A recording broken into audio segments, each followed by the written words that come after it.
Well, hey there, my name's Anthony DeRossi, and I'm one of the pastors at Keystone Bible Church. And in the next few moments, I just want to offer you some encouragement from God's Word for the rest of your week. And I want to start by asking you a question. The question is this: are you happy? Maybe you go from up and down from one moment to the next, like you're happy one moment and you're not the next moment. Maybe I could ask you the question like this. If your life didn't change at all from this moment forward, your situation didn't improve, your marriage doesn't change, your career doesn't progress, your body doesn't feel any better, can you be happy in your life? The great Scottish Bible commentator William Barclay, he wrote that human happiness is often something that is dependent on the changes and circumstances of life. It's something that that life might give you, but it's also something that life might take away from you. And so for so many people, happiness depends on what happens.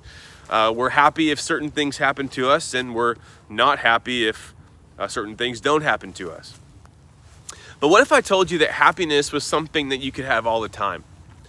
What if I told you that you could be happy when you experienced great seasons in life, but also happy during seasons of drought and discouragement and turmoil? You know, it's interesting that when we open the book of Psalms, the second that we walk through the gate of the Psalter, the very first word we're greeted with is the word happy.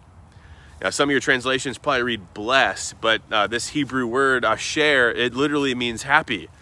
It says, happy is the man, and then it goes on to tell us how we can be happy, how this happy person lives. And so if we take God seriously, take him at his word, and we should, then this is the kind of happiness that we can have as well. And so how can we have this happiness of the Lord today, the rest of this week, the rest of this year?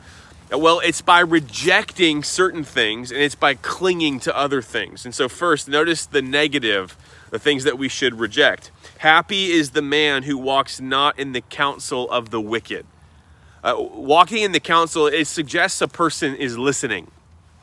Someone ungodly has merged onto your path, and now they're walking with you, and they're ready to give you advice, and you're listening to them. The happy person does not listen to them. Notice next, it also says that they don't stand in the way of sinners. This is suggesting their behavior, their actions. And notice the verb isn't just walking anymore. Now it's standing. So it started out where you were just listening to them, but now you've stopped and you're standing with them in agreement. You're agreeing with them. It's a slow fade, isn't it? And then notice that in addition to not doing these things, the happy person, he refuses to sit in the seat of scoffers. Verse 1. The seat refers to a place of authoritative instruction or teaching. When the scribes and the Pharisees would teach the Torah, they would sit in the seat of Moses, where they would expound on God's law. And this also adds to that progression in verse 1. If you don't cut off sin at the source, at first you'll just be walking and listening, but then you'll find yourself standing and agreeing, and then you'll become so convinced of this counterfeit life that promises you happiness that now you'll be the one sitting and authoritatively teaching others to scoff. Scoffer is a reference to a critic of biblical truth.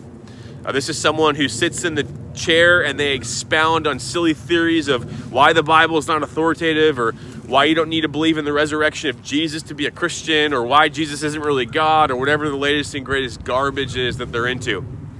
And so what this psalm is saying is that if you want to be happy, you'll avoid and you'll shun all of this. But instead, you'll do what verse 2 says.